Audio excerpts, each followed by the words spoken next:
소리라는 제목으로 말씀을 생각해 보겠습니다. 오늘은 어린이 주일입니다. 5월 5일은 어린이날이고 또 그 어린이날을 기념해서 교회에서 이렇게 주일을 절기로 지킵니다. 다음 주일은 어버이 주일입니다.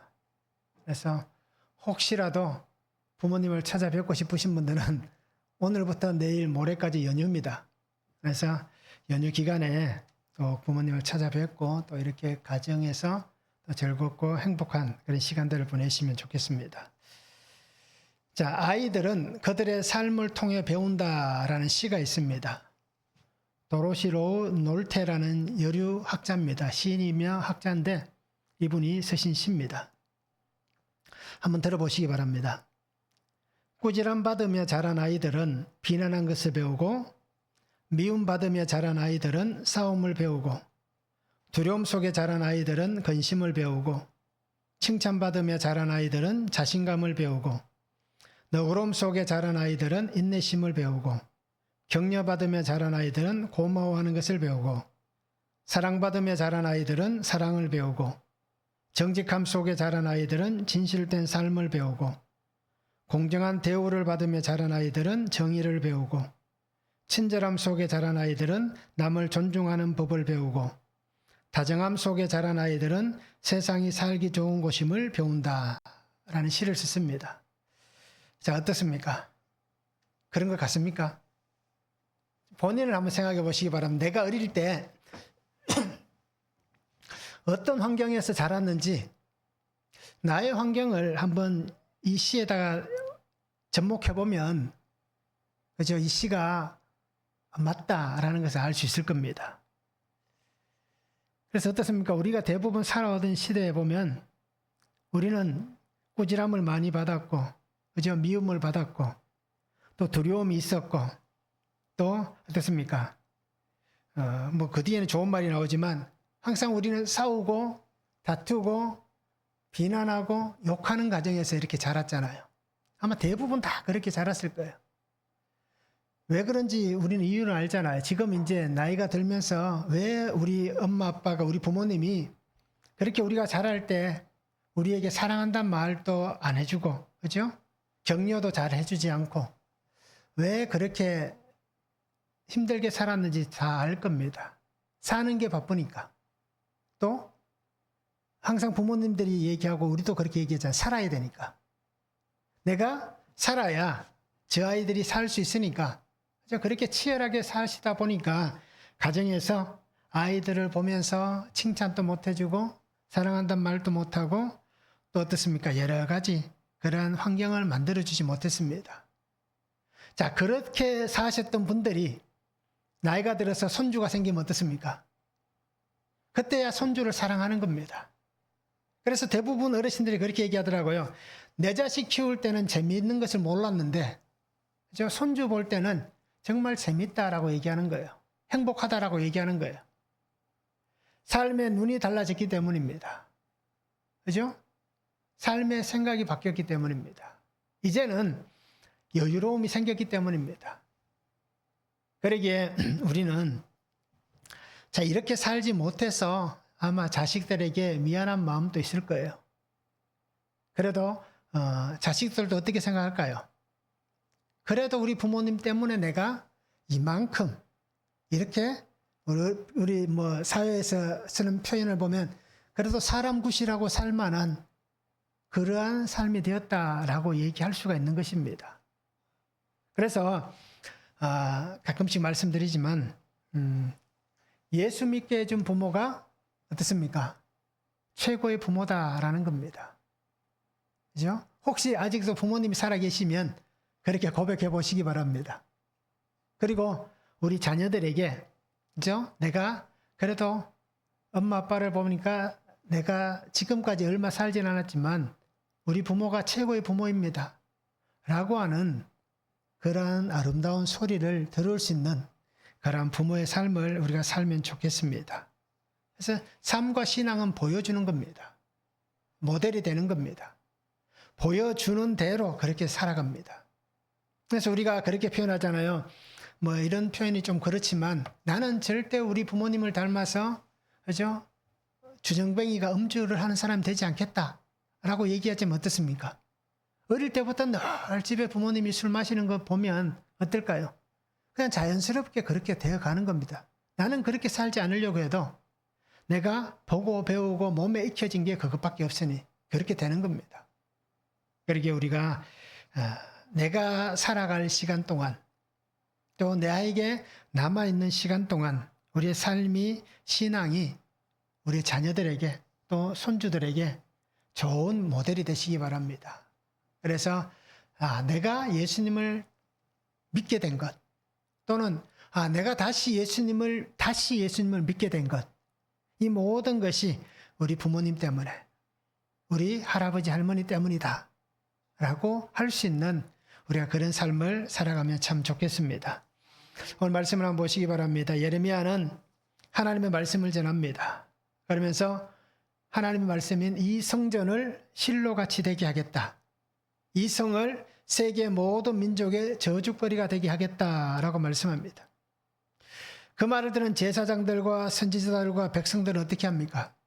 그를 붙잡고 내가 반드시 죽어야 할 것이다 라고 말을 합니다. 자, 그런 그들에게 예레미야는 이렇게 다시 한번 얘기합니다. 너희는 너희 길과 행위를 고치고 여호와의 목소리를 청종하라. 그리하면 돌이키시리라 라고 말씀합니다. 자, 우리가 오늘 하나님의 목소리를 들으려면 어떻게 해야 되느냐? 첫 번째는 예배의 삶 가운데 들려주십니다. 1절에서 7절입니다. 유다의 왕 요시야의 아들 여호야김이 다스리기 시작한 때에 여호와께로부터 이 말씀이 임하여 이르시되 여호와께서 이와 같이 말씀하시니라. 너는 여호와의 성전뜰에 서서 유다 모든 성읍에서 여호와의 성전에 와서 예배하는 자에게 내가 내게 명령하여 이르게 한 모든 말을 전하되 한마디도 감하지 말라. 그들이 듣고 혹시 각각 그 악한 길에서 돌아오리라. 그리하면 내가 그들의 악행으로 말미암아 그들에게 재앙을 내리려 하던 뜻을 돌이키리라. 너는 그들에게 이와 같이 이르라. 여호와의 말씀에 너희가 나를 순종하지 아니하며 내가 너희 앞에 둔 내 율법을 행하지 아니하며 내가 너희에게 나의 종 선지자들을 꾸준히 보내 그들의 말을 순종하라고 하였으나 너희는 순종하지 아니하였느니라. 내가 이 성전을 실로같이 되게 하고 이 성을 세계 모든 민족의 저주거리가 되게 하리라 하셨느니라.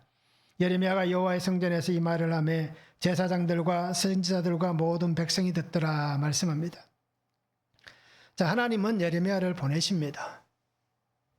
그래서 그를 보내셔서 하나님의 말씀이 무엇인지, 하나님의 뜻이 무엇인지를 전하게 하십니다. 자, 오늘 성경 26장에도 분명히 하나님의 마음이 등장합니다. 하나님은 어떤 마음으로 예레미야를 보냈는가 하는 것입니다. 하나님은 하나님의 백성들이 하나님의 말씀을 듣고 하나님의 백성이 되는 것을 원하십니다. 그래서 그들이 살아가고 있는 그 악한 길에서 돌아오게 하시는 것이 하나님의 마음입니다. 그래서 하나님은 분명히 얘기합니다. 나의 말에 순종하라 라고 얘기하고 있습니다. 너희가 순종하지 않기 때문에 내가 이 성전을 실로같이 하겠다. 이 성을 세계 모든 민족의 저주거리가 되게 하겠다라고 그렇게 말씀하시고 있습니다. 자, 하나님께서 오늘 예레미야를 통하여서 그 성전 뜰에서 백성들에게 얘기를 합니다. 이 성전을 실로같이 되게 하겠다라고 말씀합니다. 자, 아직 성전이 건재하잖아요. 그런데 하나님께서 실로같이 이렇게 하겠다라고 하시는 말씀이 무슨 뜻일까라는 것입니다. 자, 실로는 어떤 곳이었습니까? 하나님의 언약궤가 있었던 곳입니다. 애굽에서 나온 이후에, 그죠? 시내 광야에서 하나님께서 모세를 통하여서 언약궤를 만들게 합니다. 그리고는 하나님의 법궤가 가나안 땅에 들어왔을 때에 가장 그곳에서 정착한 곳이, 그죠? 회막을 짓고 예배하며 정착한 곳이 바로 실로입니다. 자, 여호수아 18장 1절에 보면 이스라엘 자손의 온 회중이 실로에 모여서 거기에 회막을 세웠으며 그 땅은 그들 앞에서 돌아와 정복되었더라.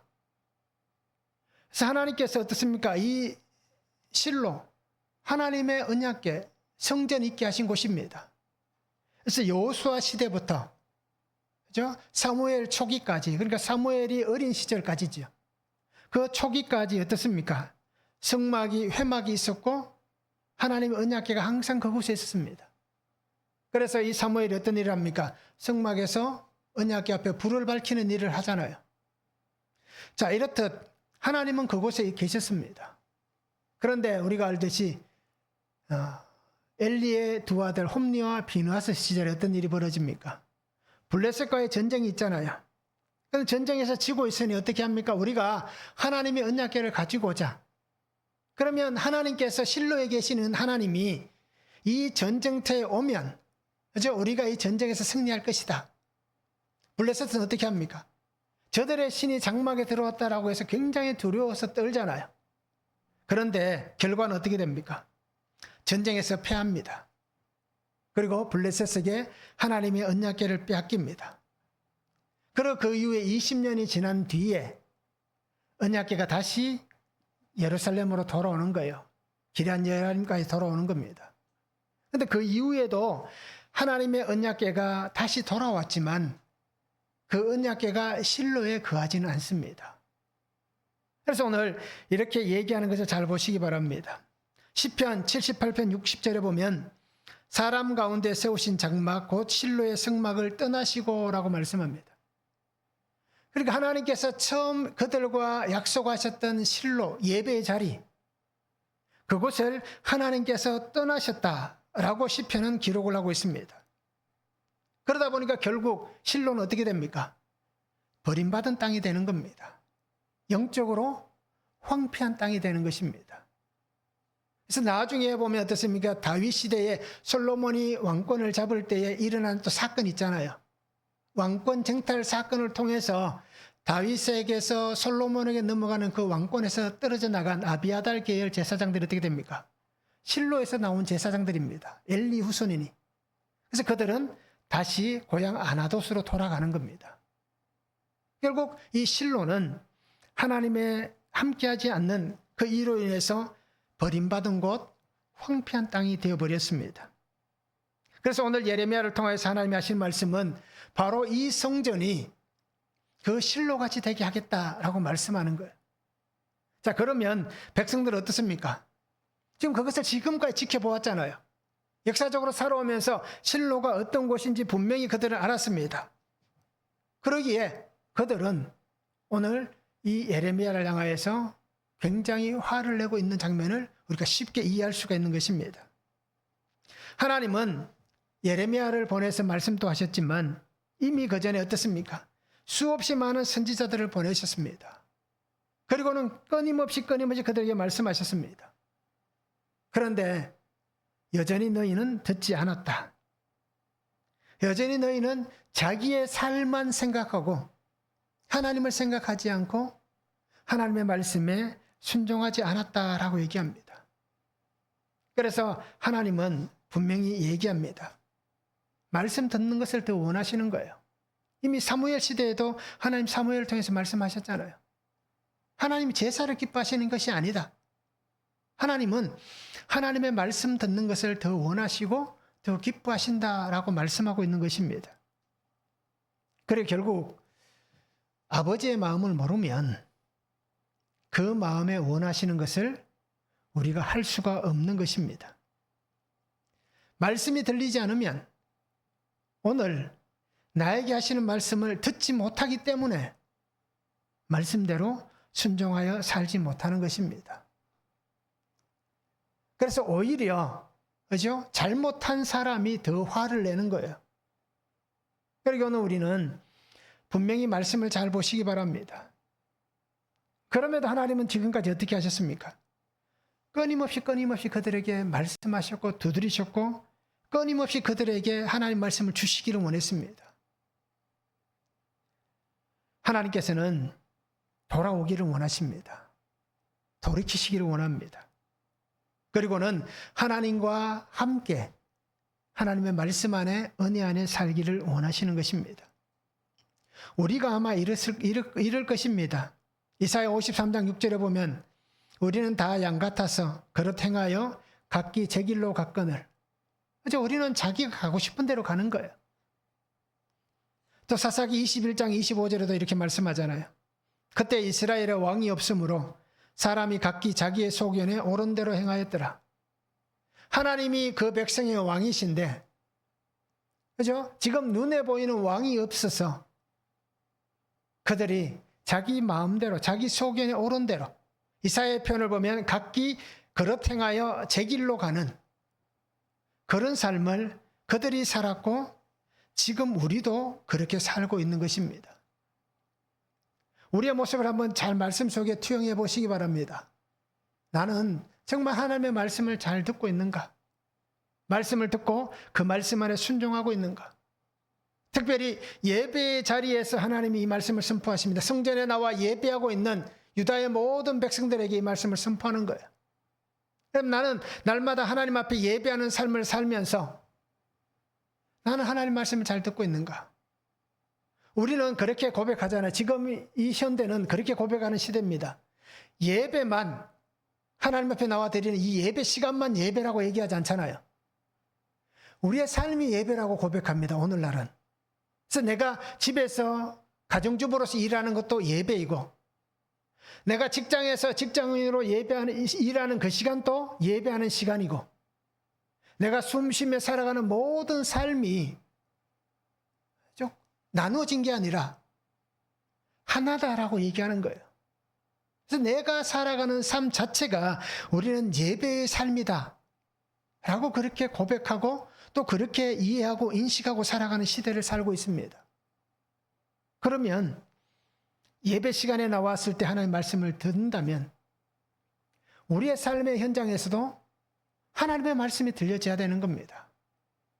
자연을 바라보면서, 사람들을 보면서, 내가 땀 흘리며 애쓰고 수고하고 있는 그 노동의 자리에서도 언제든지 하나님의 말씀이 들려지는 그런 삶을 우리가 살아가야 되는 것입니다. 오늘 나에게 들려주시는 하나님의 목소리는 무엇입니까? 나는 하나님의 말씀을 듣고 삶을 잘 살아가고 있습니까? 혹시 잘못된 길에 서 있다면 내가 하나님의 말씀을 듣고 돌이키고 있습니까? 그래서 정말 내가 가야 될 이 사명의 길을 내가 잘 걸어가고 있는지 우리 스스로가 자신을 한번 보시기 바랍니다.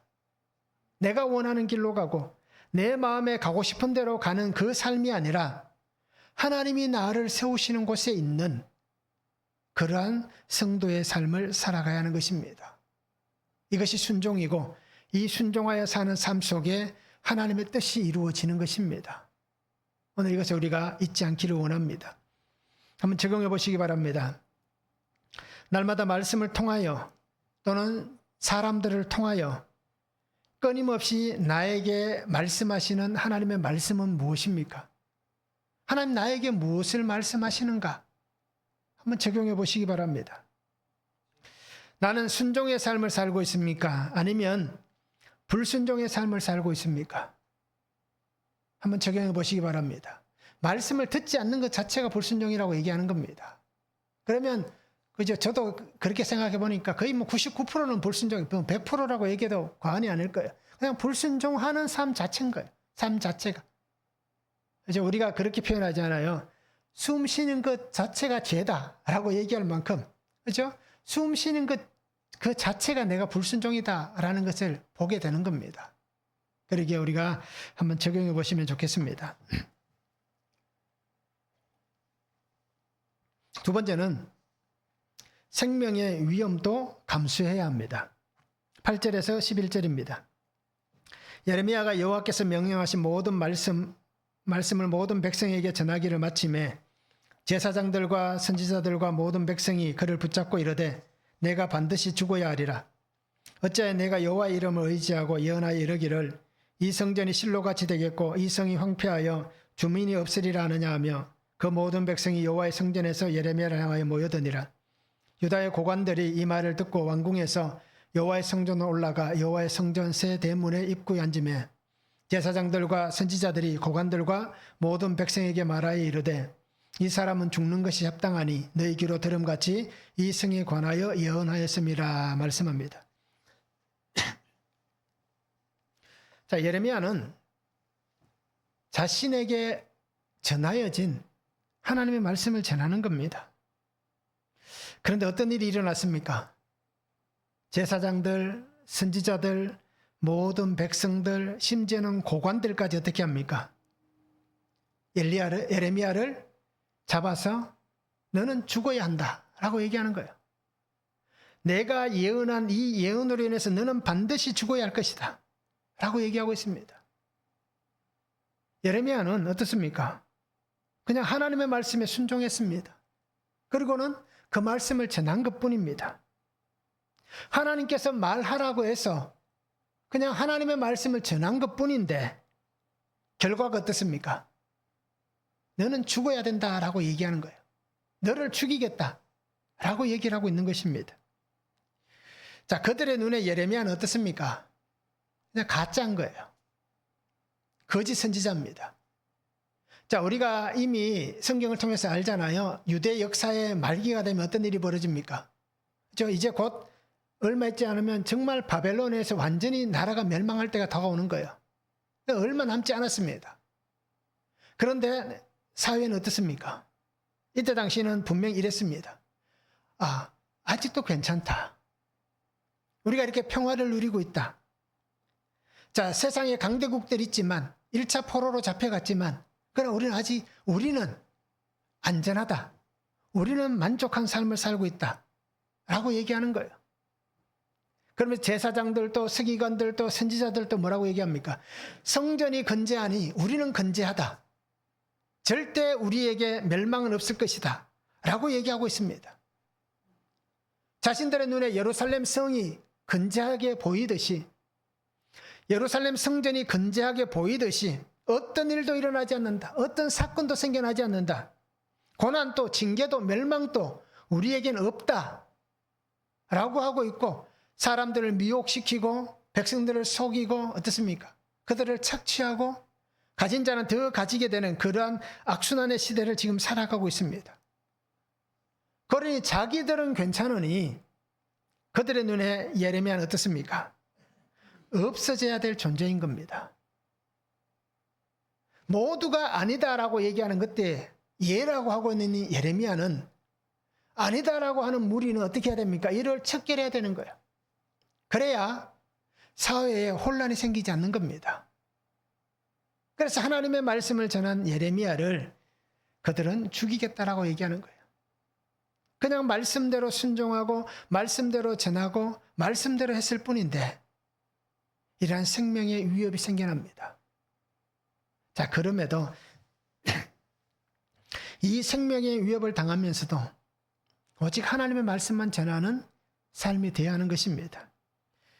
예레미야 18장 18절에 보면 그들이 말하기를 오라 우리가 꾀를 내어 예레미야를 치자. 제사장에게서 율법이 지혜로운 자에게서 책량이 선지자에게서 말씀이 끊어지지 아니할 것이니 오라 우리가 혀로 그를 치고 그의 어떤 말에도 주의하지 말자 라고 얘기하고 있습니다. 또 18장 22절에도 그들이 나를 잡으려고 구덩이를 팠고 내 발을 빠뜨리려고 올무를 놓았음이니이다. 23절에는 여호와여 그들이 나를 죽이려는 계략을 주께서 다 하시오니 그 악을 사하지 마옵시며 라고 예레미야가 그렇게 기도합니다. 나중에 어떻습니까? 예레미야를 죽이려고 정말 우물에 빠뜨린 겁니다. 근데 다행히 하나님께서 그 우물에 물이 없게 하신 거예요. 그래서 예레미야가 우물에 빠졌지만 생명을 얻습니다. 그것도 나중에 어떻게 됩니까? 바벨론 친화적인 하나님의 말씀을 전하잖아요. 그런 거를 애굽으로 이들이 도망을 가면서 예레미야를 애굽까지 데려가는 거예요. 왜요? 하나님의 말씀이 어떻게 되는지 보자는 거예요. 그러면서 예레미야를 데려가는 건 어떻습니까? 결국 자신들에게서 예레미야를 고난 가운데 살게 하겠다라고 얘기하는 것입니다. 자, 이런 힘든 삶을 예레미야가 산 거예요. 또 26장 20절에서 23절에 보면 우리야라는 선지자가 나옵니다. 이 여호야김 시대에 활동했던 선지자입니다. 자, 그가 예레미야와 똑같이 이 성에 대해서 이 땅에 대해서 예언을 합니다. 그때 여호야김 왕이 이 예언자 우리야를 죽이려고 합니다. 그래서 이 우리야는 어떻게 합니까? 생명의 위협을 느끼고 애굽으로 도망을 갑니다. 그런데 여호야김 왕이 애굽으로 도망간 이 우리야를 잡으려고 사람을 보낸 거예요. 그 실제로 애굽에서 이 사람을 잡아옵니다. 그리고는 여호야김 왕이 칼로 이 우리야 선지자를 죽이는 거예요. 그 일이 예레미야 이 시대에 똑같이 일어나고 있는 겁니다. 자, 이렇듯 하나님의 말씀, 하나님의 명령을 전하는 삶을 살 뿐인데 생명의 위험을 느끼는 겁니다. 우리가 잘 알고 있는 바울은 어떻습니까? 그가 다메섹에서 회심한 이후에 하나님의 복음을 전하는 사람이 되잖아요. 그런데 그가 살아가면서 수없이 많은 어려움과 고난을 당합니다. 수없이 많은 생명의 위협 속에 살아갑니다.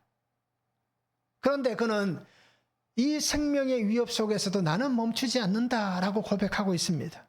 사도행전 20장 23절 24절에 보면 오직 성령이 각 성에서 내게 증언하여 결박과 환난이 나를 기다린다 하시나 내가 달려갈 길과 주 예수께 받은 사명 곧 하나님의 은혜의 복음을 증언하는 일을 마치려 하면은 나의 생명조차 조금도 귀한 것으로 여기지 아니하노라.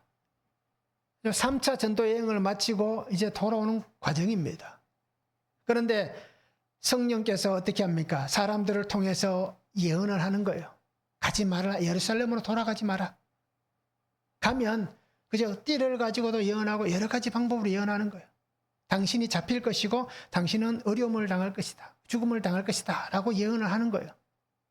자, 그런 가운데 바울이 얘기하는 겁니다. 결박과 환난이 나를 기다린다 하시나. 그죠? 당연히 예루살렘 가면 나는 잡힌다는 걸 아는 거예요. 그럼에도 그는 어떻게 합니까? 그냥 자신에게 주어진 그 길을 걸어가는 겁니다. 사도행전 21장 13절에도 말씀합니다. 나는 주 예수의 이름을 위하여 결박당할 뿐 아니라 예루살렘에서 죽을 것도 각오하였노라. 예레미야는 그 복음을 전한다는 이유로 생명의 위협을 당하고 있고 바울도 그 복음 때문에 생명의 위험을 당하면서도 내게 주어진 이 사명의 길을 끝까지 걸어가고 있습니다. 자, 오늘 우리는 어떻습니까? 나는 이 말씀을 준비하면서 제 신앙과 삶을 주님 앞에 고백했습니다. 회개했습니다. 그리고 나는 참 이렇게 살지 못했구나라는 걸 다시 한번 저 자신을 보았습니다. 힘들고 어려운 자리보다는 편하고 좋은 곳을 늘 기웃거린 삶인 것입니다. 그래서 그런 찬송가 중에 아구골짝 빈들에도 찬양이 있잖아요. 요즘 이 찬양은 아마 다 아실 거예요. 신학생들 사이에서는 금지곡입니다. 그죠? 아골골짝 빈들에 왜 가느냐라는 거예요. 우리도 저도 마찬가지고 그런 거예요. 왜 이렇게 좋고 좋은 세상에 굳이 힘들고 어려운 자리에 갔냐라는 겁니다. 부교육자 시절에는 저는 좀 그래도 괜찮았던 게 뭐냐면 많은 저희 동기들도 그렇고 보면 그런 거예요. 목사님이 부교육자한테 설교를 많이 시키는 교회를 안 가려고 그래요. 대부분 학생들이 힘든 거예요. 학교 다니고 또 사역하고 하면서도 또 설교를 많이 해야 된다 그러면 힘든 거예요. 근데 저는 그럴 때는 반대로 했습니다. 설교 많이 하는 시켜주는 교회를 찾아다녔어요, 일부러. 그런데 그건 괜찮았는데 다른 것을 보니까 그냥 좋은데, 그래도 좋은데, 그래도 편안한데 조금 더 크고 그저 대우 잘해주고 인정해주는 그런 곳을 찾기를 원한 거예요. 다 그런 데 가고 싶은 거예요. 그런데 어떻습니까? 그런 삶을 살면서도 그러니까 결국 목회의 자리도 기복으로 찾는 거예요. 세상의 방법과 똑같은 거예요. 내가 이만큼 일을 했으니 이 정도 위치에서 이 정도 대우를 받고 그죠? 이 정도 성공하는 목회자가 돼야 된다라는 기복적 삶의 생각들, 인본주의적 사고가 여전히 나의 속에 있는 거예요. 세상과 다를 것이 없는 겁니다. 그런 삶을 제가 이 말씀을 준비하면서 생명의 위험도 감수하며 가는데 나는 그렇게 살지 못했다라는 것을 다시 한번 보게 되었습니다. 그래서 결국 이제 다시 한번 고백하는 것은 하나님 앞에서 부끄럽지 않는 이 삶을 살아야겠다. 주님이 가신 그 길이라면, 주님이 나와 함께 가시고 나를 세우시는 그곳이라면 나의 십자가를 지고 가는 것이 당연한 삶이다 라는 것을 다시 한번 고백하게 되었습니다. 그러니까 오늘 우리 성도님들도 하나님 앞에서 우리가 부끄럽지 않는, 지금은 우리가 말을 할 수 없지만 이후에 죽음 이후에 하나님 앞에 나아갔을 때에 그렇죠? 그래도 우리가 이렇게 한마디 할 수는 있어야 되지 않겠습니까? 그래도 하나님 잘 살았지 않습니까? 그게 잘 먹고 잘 살았는 게 아니라 예전에 우리 그 누굽니까? 황정민 씨가 영화에서 그렇게 얘기했잖아요. 그죠? 국제시장에서 마지막에 아버지 앞에 독백하면서 이제 힘들게 살았지만 그래도 아버지 제가 잘 살았잖아요. 라고 얘기하는 그거와 똑같은 겁니다. 하나님 앞에서 우리가 하나님 그래도 제가 하나님 뜻을 따라서 잘 살았지 않습니까? 라고 한마디는 할 수 있어야 되지 않겠습니까?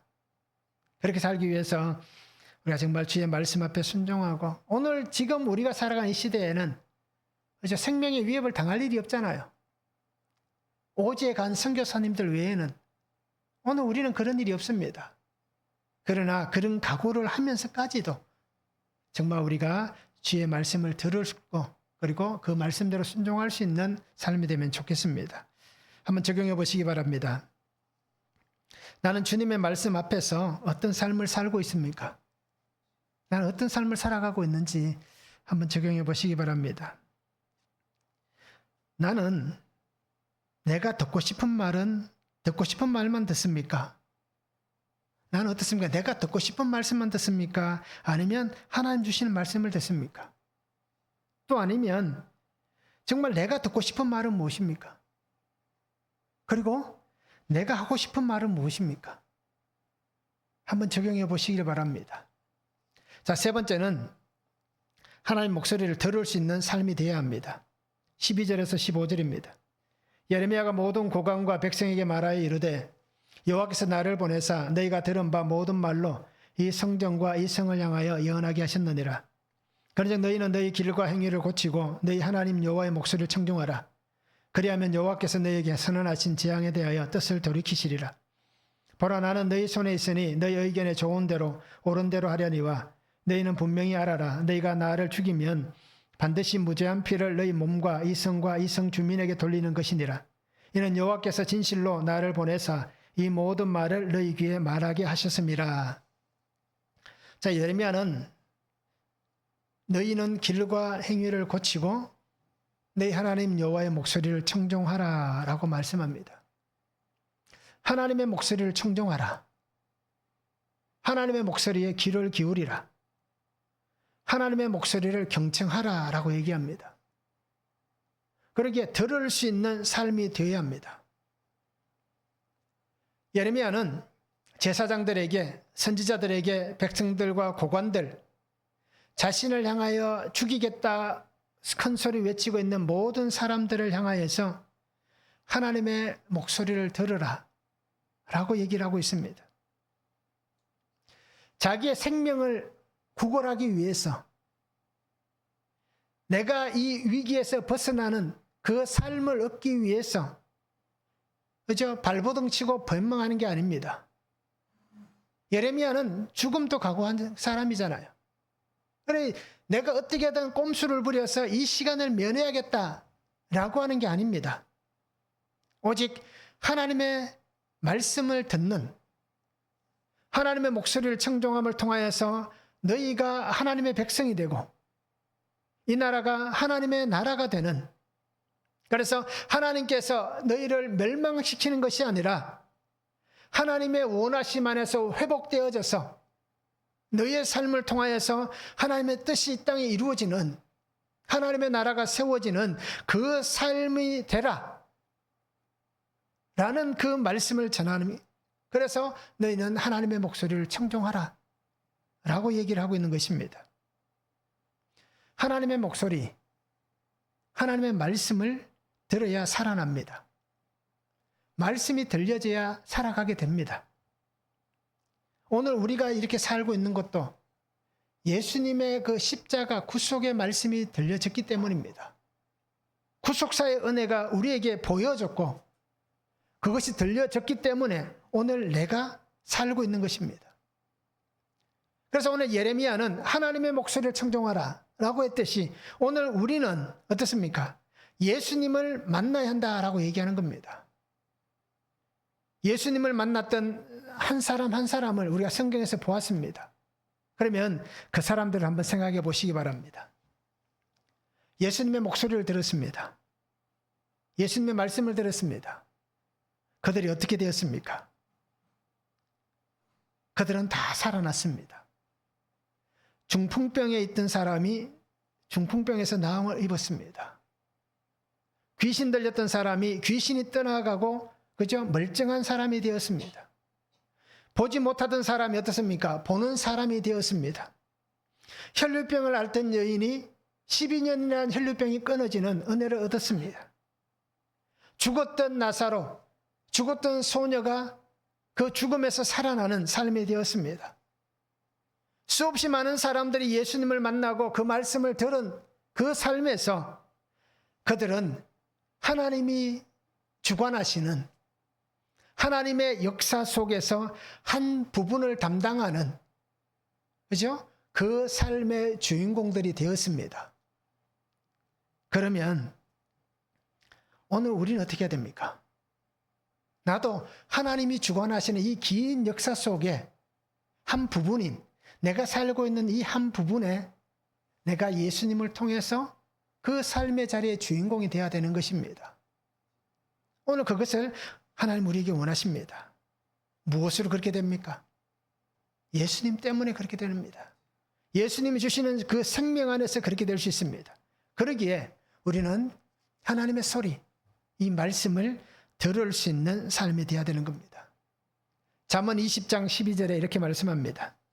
듣는 귀와 보는 눈은 다 여호와께서 지으신 것이다. 들을 수 있는 귀도, 볼 수 있는 눈도 하나님이 만드신 것이다 라고 얘기하는 거예요. 그러면 내가 보지 못하고 듣지 못한다면 이제 하나님 기도하는 거예요. 하나님 내가 볼 수 있게 해달라고. 하나님 내가 들을 수 있게 해달라고. 무엇을요? 예수님의 말씀을, 구속사의 주님을 들을 수 있는, 볼 수 있는, 만날 수 있는 그 은혜를 달라고 우리가 기도하는 것입니다. 마태복음 13장 17절에도 얘기합니다. 내가 진실로 너희에게 이르노니 많은 선지자와 의인이 너희가 보는 것들을 보고자 하여도 보지 못하였고 너희가 듣는 것들을 듣고자 하여도 듣지 못하였느니라. 자, 이것은 시대적인 문제이기 때문에 그럴 수도 있는 겁니다. 예수님의 시대, 예수님을 본 제자들, 사람들 같이 그저 이미 하나님 보내셨던 수많은 선지자들, 의인들도 자신의 시대에 그것을 보기를 원했지만 하나님의 때가 되지 않았기 때문에 보지 못한 겁니다. 듣지 못한 겁니다. 이렇게 해석할 수도 있고요. 또 하나는 어떻습니까? 하나님께서 우리에게 들려주신 이 말씀이 들려지지 않으면 아무리 그 사람이 선하게 살아도, 아무리 착하게 살아도 하나님의 말씀이 없으면 보여지지 않고 들려지지 않는다는 얘기입니다. 그리고 오늘 우리가 주의 은혜 가운데 듣고 들리는 대로 살아가는 삶이 되면 참 좋겠습니다. 그래서 나에게 말씀하시는 나의 사랑하는 주님을 우리가 꼭 만날 수 있는 은혜의 삶이 되기를 원합니다. 한번 적용해 보시기 바랍니다. 말씀이 들리십니까? 구속사의 말씀이 들리십니까? 한번 적용해 보시기 바랍니다. 내가 가야 할 곳은 어디입니까? 나의 사명의 자리는 어디입니까? 우리가 한번 적용해 보시면 좋겠습니다. 매일 말씀을 들어야 됩니다. 그래서 우리가 매일 말씀을 큐티하잖아요. 그런데 우리가 그것을 조금 더 깊이 있게 해보시기 바랍니다. 말씀을 조금 더 묵상해 보시기 바랍니다. 그러면서 하나님께서 오늘 이 말씀을 통해서 내게 무엇을 말씀하시는가? 그 말씀을 들어보시기 바랍니다. 그러면 에바다의 역사가 일어납니다. 열려지는, 우리의 눈을 여시고 귀를 여시고 마음을 여셔서 그 속에 엠마오의 제자들 같이 성령께서 역사하시는 그 은혜를 분명히 부어주실 것입니다.